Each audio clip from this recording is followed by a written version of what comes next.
Kings. I am Marvelous Akwamaga. I am Chioma Akbala. My name is Ifunaya Ndume, but I'm living in market speaking.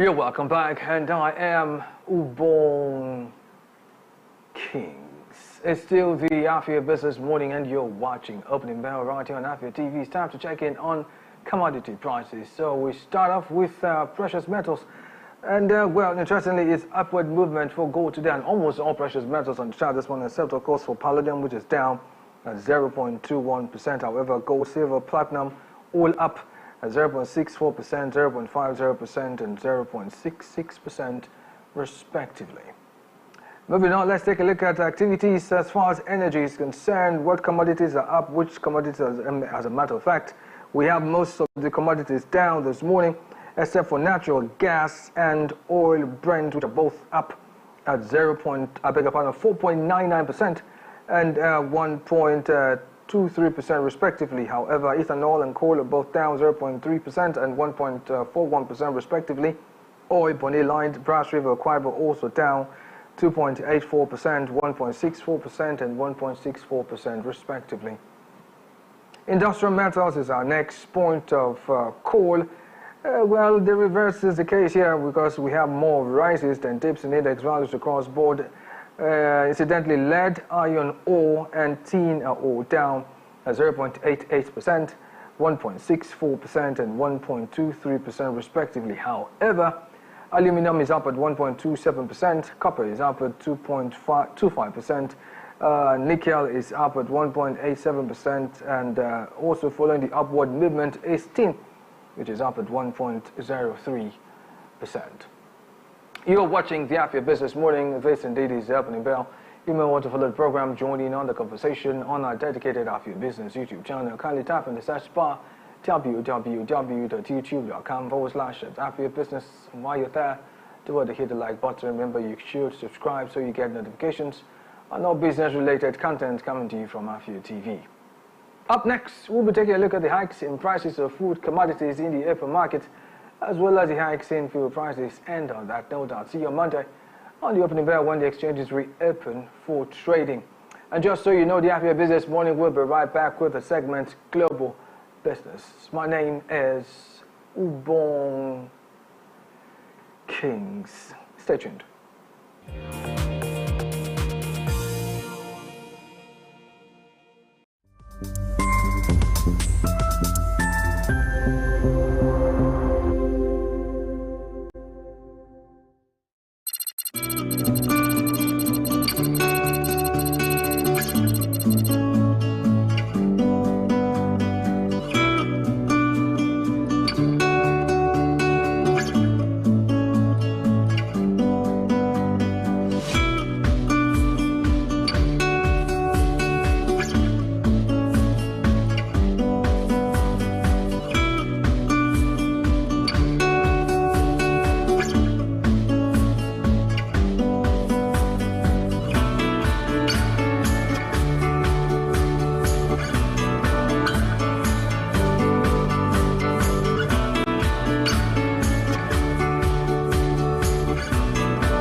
The Afia Business Morning.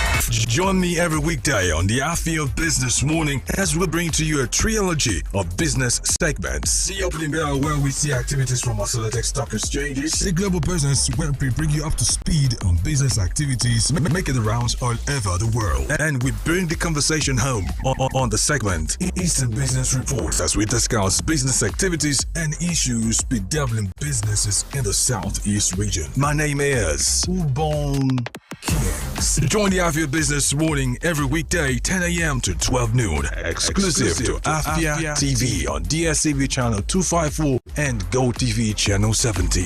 The Afia Business Morning. Business unusual.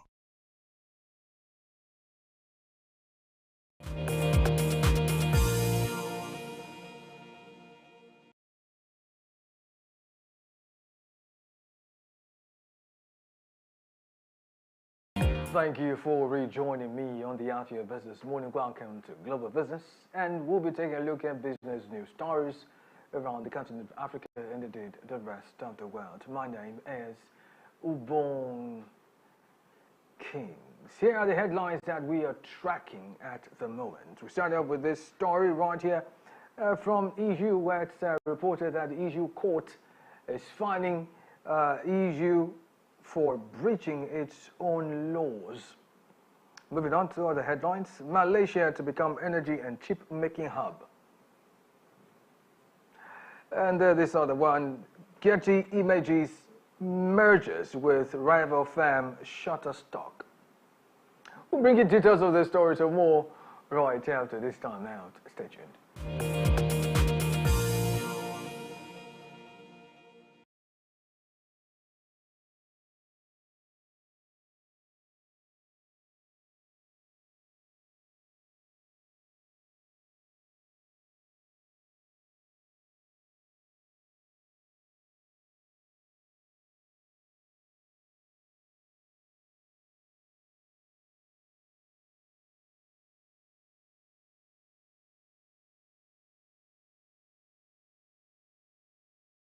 You're watching Global Business right here on the Afia Business Morning, and we will begin with business news stories from the world of automobiles, where it's reported that Volkswagen managers are set to assume responsibility for the firm's downturn and take pay cuts worth over 300 million euros by 2030, where the brand would lose a large proportion of their salary than the rest of management or the workforce. This is according to Gurmal Kilian, a Volkswagen Human Resource Board member.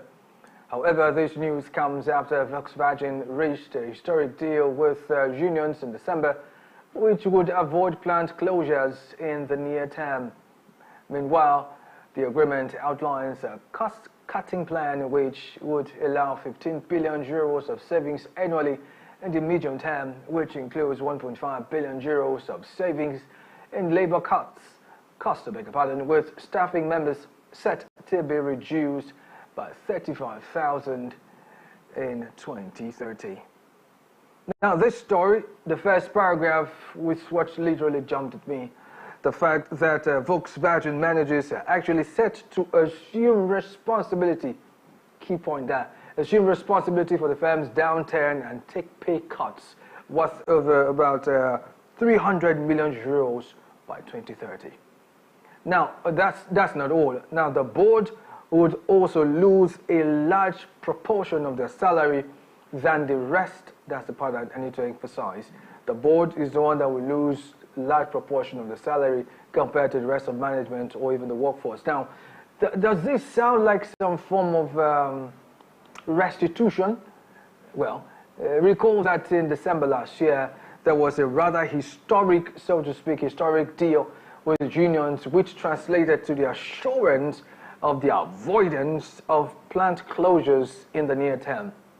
Meanwhile, for the sake of emphasis, this agreement specifies a cost-cutting plan which would allow 15 billion euros of savings annually in the medium term, and which of course includes 1.5 billion euros of savings in labor costs, with staffing numbers set to be reduced by 35,000 by 2030, which means 35,000 persons will lose their jobs in the following years, culminating in 2030. Anyway, fingers crossed. We'll see how it all pans out eventually. And of course, we'll bring you up to speed on these developments. And moving on to other business news stories. This one pretty much struck a chord in the hearts of many persons, especially those in the photography space or videography space, where it's reported that Getty Images, a British-American stock photo agency, has announced that it would buy rival Shutterstock, which is an American provider of stock photography, to create a $3.7 billion visual content company, where Getty will pay around $28.85 in cash for each Shutterstock share, meaning one Getty share is worth around 13.67 of the rival's shares. Now, alternatively, right, Shutterstock shareholders can choose to receive a mix of cash and Getty shares, as Getty Images shareholders will own about 54.7% of the combined company at closing, and Shutterstock stakeholders will own the rest. However, the merger comes at a time when companies which use still images are facing increased competition from images generated by artificial intelligence. You see that very last line of that paragraph, that story, the last paragraph, where it clearly states that, well, companies which use still images are at the point facing increased competition from images generated by artificial intelligence. In case you're not in this space, in the graphic space, you probably would not understand that this is a real thing. Frankly speaking, this is the thing, because now we have quite a number of platforms that could generate whatever image it is you want. All you need to do is put a prompt correctly how you want it. It gives you the depth of field you're looking for, gives you the sharpness, the color contrast, everything right there, without you even having to go anywhere or rent a camera to do the shoot. But then this is an issue. But something very interesting too, let's talk about this merger. Now, who would have thought that there would be a merger of a sort of these two, well, I like to call it two of the world's biggest stock photo businesses? Now, yes, I know I did say at the beginning of the year and even at the end of last year that we'll see a lot of mergers this year and all, but a merger, or better still, a buy-up of Shutterstock by Getty Images is pretty much was unprecedented. In fact, I didn't expect this. Anyway, now all of this, according to the story, is to create a $3.7 billion visual content company. Now, let me break this down for you. Sometimes when you need some particular images, there are options. You could go to company A to get your images, or to company B to get your images. And as far as those images are concerned, there are two particular places that has, a huge bank, all of that. Getty Images and Shutterstock. But now they are combined together as one unit. Now the question is, would it affect the pricing? As a matter of fact, I would say yes, because now this is more like monopoly, right, of that space. And well, the only thing I can say is shares, or maybe a mix of cash and Getty shares. Now, this feels like a case of if you can't beat them, join them. Only that in this case, it is if you can't beat them, buy them. Oh well, I rest my case. Take a short break here. You're still watching Global Business on the Afia Business Morning on Afia TV. Kindly join in on the conversation and drop off a comment or two on our dedicated Afia Business YouTube channel. Kindly type in the search bar www.youtube.com/Afia Business, and while you're there, do hit the like button. Remember, you should subscribe so you get notifications on all business-related content coming to you from Afia TV. Up next will be more business news stories from the rest of the world right after this time out. Stay tuned.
You're welcome back to the Afia Business Morning on Afia TV, and you're still watching Global Business. Now to the rest of our stories.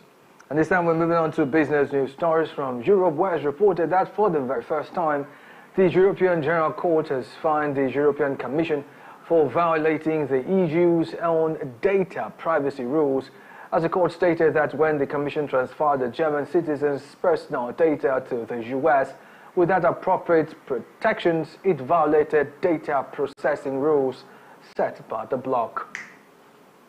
Meanwhile, the relatively small fine, €400 or an equivalent of $412, will be paid directly to the German citizen who brought the case, as the court concluded that the action constituted a sufficiently serious breach of the rules warranting the financial penalty. Furthermore, the German alleged that his digital privacy rights were infringed upon because data about his device, browser, and IP address were sent to Amazon, the website host, and Meta, Facebook's parent company. Now, the very first paragraph of the story stands out for me. I don't know whether or not to be shocked or to laugh, because according to a report, for the very first time in forever, the European General Court has fined the European Commission, take note, for violating the European Union's own data privacy rules. Now, hold on, let me expatiate. These data privacy rules were pretty much concocted by the same EU who have now been reported to have breached their own rules. Now, all this drama came to the fore when the Commission pretty much transferred the German citizens' personal data to the US without appropriate protections. And the victim, a German, alleged that his digital privacy rights were infringed upon. He did make mention of the fact that data about his device, his IP address, etc., was sent to Amazon, the website host, and Meta, Facebook's parent company. Now, take note of those infringements. Data about his device, browser, IP address sent to those locations, to those companies. And guess how much the fine that was paid? Hold on. Before we get to the fine, it may interest you to know, as far as the story carries, it does say, put up something very interesting. It says that the fine was relatively small, €400 to an equivalent of $412, which will be paid to the German citizen whose right was infringed upon. But then, the story clearly states that this constituted a sufficiently serious breach of the rules. Underline that, serious breach of the rules, but just $412 were paid. And now, if it was some organization, they would pay more. See where I'm going with this argument? Because it does appear that, like we read in Animal Farm, that some animals are more equal than others. That's pretty much what it looks like right now. Because if it was some other company that breached this particular EU rules, they'll be paying in millions of dollars, maybe even billions, who knows. But the EU is finding itself just $412. Well, I say no more. I'll leave it where it is and move on to the last story. And in an attempt to end this bulletin, Malaysia is in the news because it's reported that Malaysia, who happens to be a major player in the semiconductor industry that accounts for 13% of global testing and packaging, is leveraging its location to become an energy and chip manufacturing hub this year, riding a recent jump in investments and a favorable outlook for the domestic economy, according to its Premier and Economic Minister, Rafizi Rahimli. However, Prime Minister said that Malaysia's economy rebounded dramatically last year, spurred by an influx of strategic investments, most substantially in renewable energy and artificial intelligence infrastructure, and the country will aim to refine its expertise in oil and gas, semiconductors, and Islamic finance to become a global market leader in each field. Now, this story to me is pretty interesting, right? I mean, now apart from the fact from being just a manufacturer hub, the economy minister has said that Malaysia is looking to produce its own graphics producing unit chips as the demand for artificial intelligence and data center grows. Let's just allow Economy Explorer take out the time to share with us what it took, how Malaysia really is now becoming the world's next chip giant. Let's take a look. A quiet revolution is underway in Malaysia, a nation that's rapidly becoming the global chip industry's newest frontier. In the past few years, tech giants like Intel, Nvidia, and Texas Instruments have poured billions of dollars into the country, recognizing its potential as a powerhouse in semiconductor manufacturing.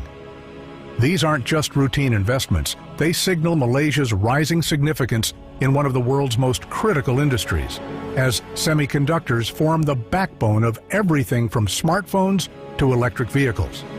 Yet, behind this economic boom lies a high-stakes battle for dominance in the global tech race. At the heart of this transformation is Malaysia's vision to climb the value chain and establish itself as a high-tech economy, much like Taiwan or South Korea. But here's the twist. The path forward isn't straightforward. Malaysia's strategic location places it in the crossfire of a brewing US-China trade war, and challenges like brain drain and stiff regional competition loom large. The stakes couldn't be higher. The success or failure of this endeavor will not only shape Malaysia's future, but could also impact the global supply chain of semiconductors. In this video, we'll unravel the fascinating story of how Malaysia is positioning itself as a global chip giant, the challenges it faces, and the bold steps it's taking to secure its place on the world stage. Oh, well, I wish we had the luxury of time to go into all those details, but no, we don't. Well, you want to follow the program and be part of our dedicated Afia Business YouTube channel and get to see all of those things right there. Kindly type in the search bar www.youtube.com/AfiaBusiness. While you're there, do want to hit the like button. Remember, you should subscribe so you get notifications on all business-related content coming to you from Afia TV.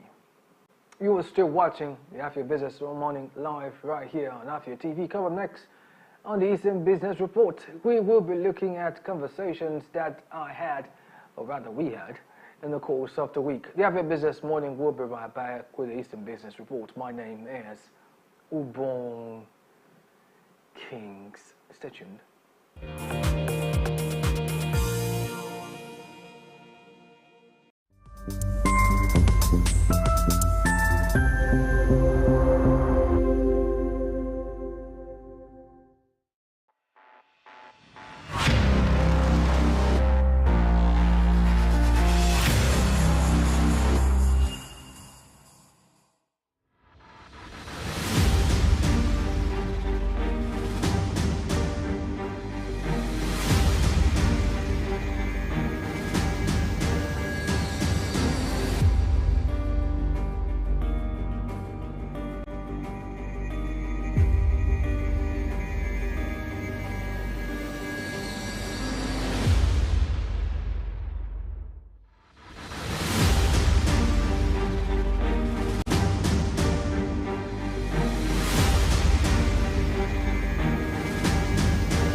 welcome to the latest and most amazing show on here. Ladies and gentlemen, welcome to Lunch Break.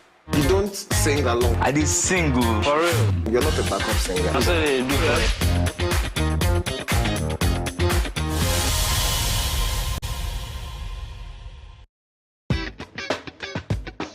It's a brand new week and another opportunity for us to gist and me to tell you, bring all the spice, all the things that are hot, trending and exclusive on social media. Sometimes I know there's constructive criticism. I know that you know how to quote it. So for the people that don't understand, I want to be like, oh, why are you doing this? Please, I'm not a cross-dresser. I'm only doing this because of the money on Facebook.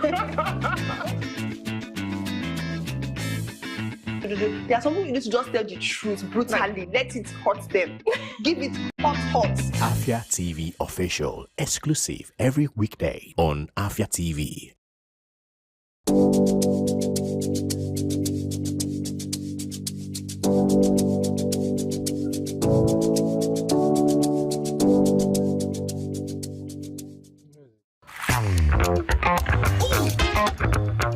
Time check, it's 2 p.m. and it's time for us to vibe, chill, and relax. Ladies and gentlemen, welcome to Lunch Break on Afia TV. So Lunch Break is all about the music, it's all about fun, it's all about entertainment, it's all about entertaining gossip and stories from social, it's all about the latest trends, it's about what's lit, it's all about the games with our guests, and yes, in general, I like to say it's all about the vibes and vibes only.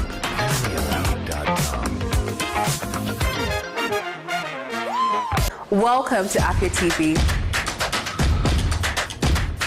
your go-to channel for excellent news and incredible shows that keeps you IEI, that is, informed, entertained, and inspired. Need a break? Ladies and germs, welcome to Lunch Break on Afia TV. Join Choco to vibe and chill on Lunch Break at 2 p.m. for the latest trends in music and entertainment. Not like I have big money. Dive into the world of innovation and creativity with Rochelle on Anka. It means art in English. Where creative minds and groundbreaking ideas come to life. Tune in every weekday at 8 p.m. Do not miss Afia TV Official, your perfect dose of laughter, where they discuss what is currently trending on social media every day at 5:30 p.m. on Afia TV. But in this economy, the savings will save you, man. And that's not all. Stay tuned for more exciting shows on Afia TV. Catch us on DSTV channel 254 and GoTV channel 17.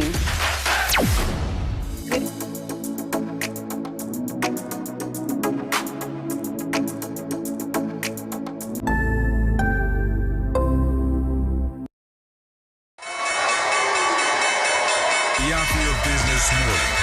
Join me every weekday on the Afia Business Morning as we bring to you a trilogy of business segments. See opening bell where we see activities from our select stock exchanges. The global business where we bring you up to speed on business activities, making the rounds all over the world. And we bring the conversation home on the segment Eastern Business Reports as we discuss business activities and issues bedeviling businesses in the Southeast region. My name is Ubon Kings. Join the Afia Business Morning every weekday 10 a.m. to 12 noon. Exclusive to Afia TV on DSTV channel 254 and GoTV channel 17. The Afia Business Morning. Business unusual.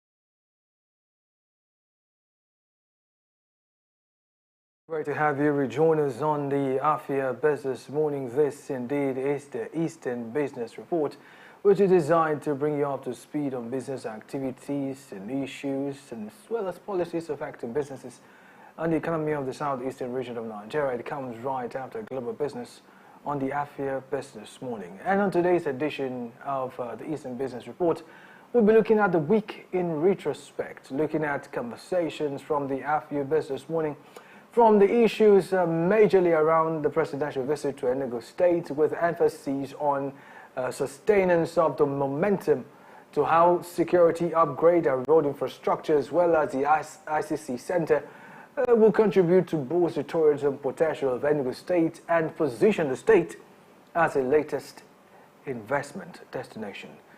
And this will basically form the basis of our session here this morning. My name is Ubon Kings. So without further ado, let's jump right into it. On Tuesday, I was delighted to play host to Izua Nyago, a lawyer and a public affairs analyst, and we took the time to look at key takeaways from Mr. President's visit, with emphasis on the place of security in Enugu State's economic growth. And of course, in between, I was also able to take a look at the session that was held on the day Mr. President visited Enugu State on the Enugu Kwenu special with Alex Ogbodo. Let's see excerpts from that particular session. All these things actually affected the economic capacity of the state as at then. But when he came on board, and he was very, very intentional about it, he assembled a security team, rallied the security agencies together, and he was able to, push his message across, and at least we have seen what that has led the state to. Now we see that there is an atmosphere of peace. When you compare Enugu to other states in the southeast, you see that Enugu is a lot safer. A lot of people came back this year from outside the country. They find Enugu very comfortable and conducive. And that has a lot of impact when it talks about revenue generation. Right. So, and of course, they're coming in with a lot of foreign currency. And when they come in, they change it, and they use it to, make transactions, and the state benefit from it. A lot of people also have this idea of investing at home, So, basically, I think the governor has done well, and going forward with this current trajectory, Enugu is going to, achieve may not be able to achieve the I don't know, but it's better that he makes this progress in the way he's doing it now. But I think even if that amount of money we are talking about as $33 billion US is not achievable, somewhere in between, I think the governor can show something that he has been able to do regarding his promise. One thing that was very evident in his conversation was the fact that, one of the key things that is needed as far as Enugu moving from a 4 billion naira economy to 30, a little above 30 billion US dollars, I beg your pardon, economy, would be the place of security. But then on Wednesday, in a monologue, I actually took that time to look at maintenance culture in the light of Mr. President's visit. And by the way, I also took in friends from the road commissioning by Mr. President.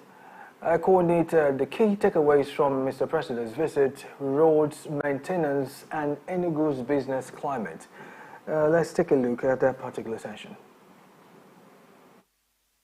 That will create and give life to the rural areas, that will begin to talk about urban to rural migration, that will begin to see SMEs, cottage industry spring up. We need to see these things replicated. We need to see efficiency in agriculture. So I think for me, it is one thing that we should take up, a take from this place. It shouldn't only be at the state, federal government commissioning the project. But you see, many times the citizens are actually supposed to be held accountable. I'll give you an instance. There was New Year, there was Christmas, there was New Year celebrations all over Nigeria. Of course, indeed, in Enugu as well. But you notice something, if you go to some of our major roads, some of our roads or adjoining roads into major roads, you find out that there was bonfire. And this bonfire, to a large extent, affects the roads. And over a period of time, that road begins to give a little dent. It usually starts with a small dent. Then as cars keep moving on it and nothing is done, basically, next thing you notice a little pothole. From there, it turns into something outrageous, but it usually starts from somewhere. You saw all the fanfare on the road. I mean, the roads are so clean, marked. We also saw the welcoming banners, you know, for Mr. President. I think we're expected to about 313 kilometers of road has been completed thus far. And of course, that will be flagged, or rather, that will be commissioned today. You see the roads, people actually, the way people are applying the roads, you see the buses trying to, they are not being rough today. You know, they take their time. They want to park very well, you know, because you know you already have police people already, you know, I mean, lining the streets, as it were. So they are obeying the law. And I'd like to see that after this president's visit, I'd like to see that our commercial bus drivers, the keke riders, and the other road users, I'd like to see them, you know, observe all the traffic regulations, the red lights, green lights, amber lights, you know, I mean, use the bus stops properly, use the roads properly, don't overspeed, you know, I mean, maintain the speed limits depending on where you go. So I want to see some kind of order. I experienced that order coming here today. That is why I'm expressing myself in this way and manner. We would like to see that, we want to see our roads also as clear as it is today, tomorrow. Sustainability is very critical. We don't want to miss this opportunity after today, maybe tomorrow things go back to the normal. No. And the question really that came to mind was, how sustainable will that be, right? And pretty much is one of the conversations we're going to be having this morning. And then there's also the part of clean environment. You know, many times we see people who actually litter these roads, and these things have a way of eroding the quality of the roads. I'll give you an instance. People get to burn tires on the roads. These roads are made of things that would actually, to a large extent, you know, get eroded with fire. And that happens on a regular. Now, I'm not saying that contractors who do shabby jobs should be exonerated from doing sharp. No. What I'm saying, and in fact, as a matter of fact, what I'm emphasizing is the citizens' you know, contribution to all of this. Now, if, for instance, that is permitted to happen, I'm talking about burning tires, for instance, on the roads, that would destroy the roads. And this is a project that, according to what we know, 71 urban roads in Enugu metropolis, you know, and is a huge deal. It's a big deal, really. And if this is done, not if, since it's been commissioned, it's been done, but the question really is now, are the citizens ready to actually save these roads, right? Because to not the large extent, this is the connecting factor here. Being able to move goods from one location to the other, being able to provide services from one point to point B, being able to actually, you know, help in transportation, because at the end of the day, you find out that good roads to a large extent will help businesses grow. Because I'm not going to think of, okay, how much will it cost me to move my goods from the factory to the market, because I know the roads are good. You see, this is where sustainability comes to play. This is where maintenance culture, which we seem to lack in this part of the world. There you have it, maintenance culture, which seems to be what we lack in this part of the world. Because at the end of the day, after all these things have been commissioned, after all these things we put in the right places for use by the citizenry, the question is, are they actually looking after these things? Because truth of the matter is, yes, it's there to attract everybody else, investors, the likes. At the same time, it's there to serve the people living in the state, working in the state. But if we do not step up our game to protect these things, and to a large extent maintain them, chances are we'll be back to Stone Age. But then, you're still watching the Afia Business Morning, and yes, indeed, you're watching the Eastern Business Reports live from Enugu State, Nigeria.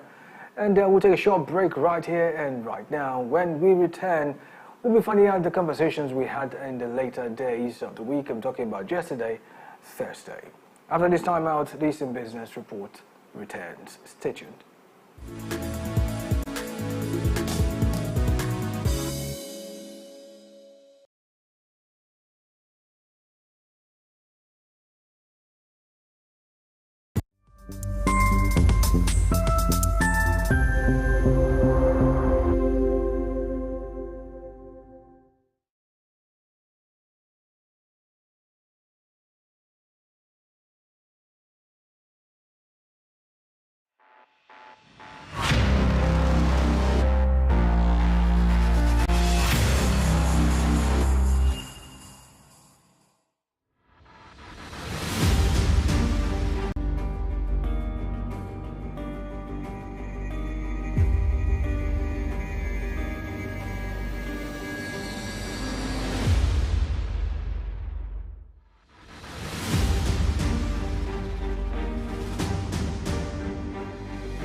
You're still watching the Eastern Business Report live from Enugu State, Nigeria. And we're moving on to other things we had in the course of the week. And interestingly, on Thursday, I did play host to Emeka Odom, who is a seasoned journalist and, of course, a public affairs analyst. And we looked at key takeaways from Mr. President's visit and narrowed it down more specifically to the place of tourism going forward in Enugu State. And incidentally, I also took excerpts from the conversation that was had on the on the Enugu Quenio program, the special edition that happened on Saturday during Mr. President's visit. Let's take a look real quickly. Don't just come to say something. We need to see the optics. We need to see the building blocks. If you say, look, I'm going to arrive at 10-story building in the next 3 months, we need to see one block added on another until you get to the first floor. You do the decking, you cross the first floor, and you keep moving. Then we can have confidence that yes, with the way you're moving, in 10 years' time, this is where this floor is going to be. So that is the way it is. For me, the governor is a very methodical governor. He seems to, have very clearly his sight on and focus on where he's heading to, and he's planning very carefully, very meticulously, and he's building the blocks. If you look at the International Conference Center, that is one huge facility. For me, I wonder what that facility has been lying fallow for all this number of years, in view of the fact that that is a money machine. You know why I said it's a money machine? Because Nigeria has the population, and that is one thing that has always been going for Nigeria. That population, in commerce, we call it the market, right? That is the market. So whatever you're able to produce, as long as we're able to meet the basic needs of people, definitely the market will always be there. You'll be patronized. Now, in the Southeast here, we've said it before that Enugu, whether you like it or not, seems to be, Enugu is the capital of the Southeast. I mean, this has been a capital city since the 1960s, from the days of the First Republic. So, and Enugu has never lost that status. It's always been at the forefront among the cities in the Southeast. And so, even till today, a lot of people look forward to Enugu in many things, and they have to play that role. In the Igbo traditional, belief system, Enugu is the Diopa of the Southeast. Right? That is the first one of the Southeast. And so he has to function in that capacity. The vision of the governor is to have 3 million visitors annually to Enugu. You know what that means. And that is why all those landmark projects, that are being laid right now would galvanize, bring to realization this dream. Yeah. You understand? Because people will begin to look at Enugu as, a destination to come to. It's a destination to come to. In contemporary tourism, meetings, events, conferences, and incentives, these are very, very important concepts in tourism. When you are, for instance, if you're holding a bar conference now, let's say for instance, you are holding a Nigerian Bar Association, let's talk local now. You're holding a Nigerian Bar Association conference. Do you know the number of lawyers that will be coming into the state within that period? Even if it's a day or two? Do you know, when you talk about local arrivals, the bus stops, those of them that will be coming through the airport will be very busy. Airlines will make money. The various transport companies will make money, and the taxis in the town, what we call local running, for internal movement, will make money. The hotels will make money, and the vendors will make money at the same time. So a lot of things, a lot of businesses will benefit within the 2 days, and many of them will pay taxes to the government. So this is how these things work. As big and as small as Enugu is, Enugu will become eventually, a high tourism destination where people will flow in millions, according to the dream of our government. I feel quite elated anytime I drive through that route and see the spectacular job that has been done there. There has to be security. There has to be security because nobody wants to leave his destination. I mean, nobody wants to leave his usual home, go to some other place, and your relatives don't want to hear tragic stories. You yourself, you don't want to become a victim of tragic situation. So security must be there, and these are the things the government is doing. Now you need to begin a very serious advocacy.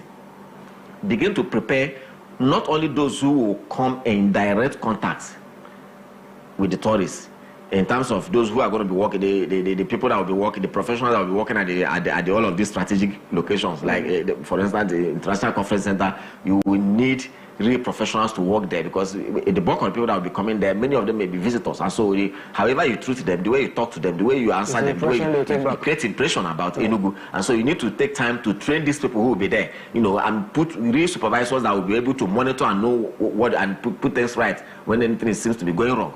It holds a lot of promise for Enugu in terms of capital generation, because our governor has also said that one of his major targets is to raise the GDP of Enugu from a $4.4 billion economy to $30 billion. So the ICC, the International Conference Center, I believe is a veritable resource or source, for generating some of this income. You already know that in terms of events, we have about $10 billion market for conferences of that nature. Rwanda is actually reaping so much from it. Dubai is reaping so much from international conferences. So Enugu is actually placing itself also in competition with these great nations. In the next 10 years, in fact, the place should be even, instead of going down, it should be higher, because more and more areas would have been developed. More and more things would have been changed. More and more facilities would have been added. That is how you handle events. You don't let what you have to go down. Instead, you keep updating it. It has to appreciate. Appreciating it. Oh, well, that's been the conversation we've had in the course of the week. And you will want to get to our dedicated YouTube channel to check all of that out. And I dare say that this will be the size of the package today on the Eastern Business Report. And of course, just so you know, you could do well to just follow us up on Afia Business YouTube channel. Make sure you're following so you get notifications on all business-related content that we put up there. Coming up next will be Afia. My name is Ubong Kings. Good morning.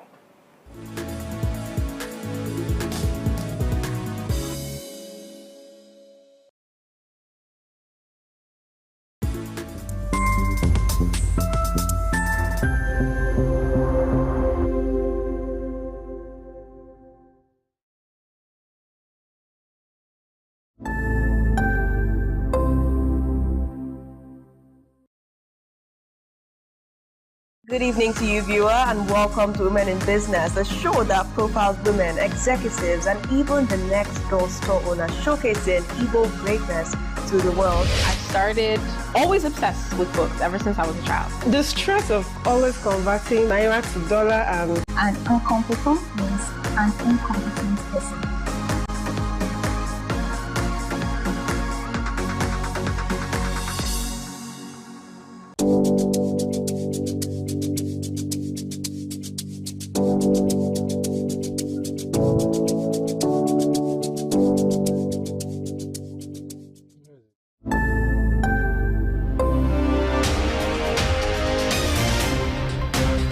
My name is Ubong Kings.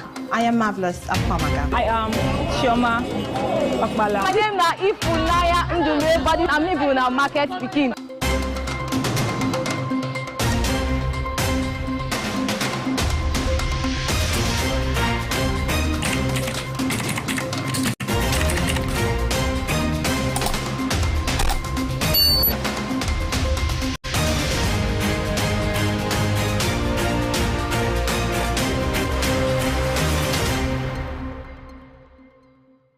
What are your thoughts on the spate of sex for grades in Nigerian universities?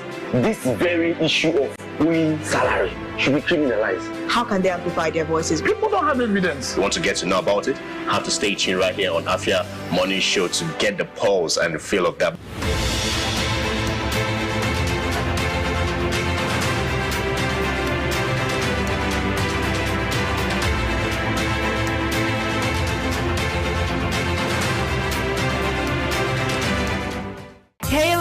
Join us on Gyna Plus every Wednesday at 6 p.m. right here on Afia TV, DSTV channel 254, and GoTV channel 17, where we will delve into health.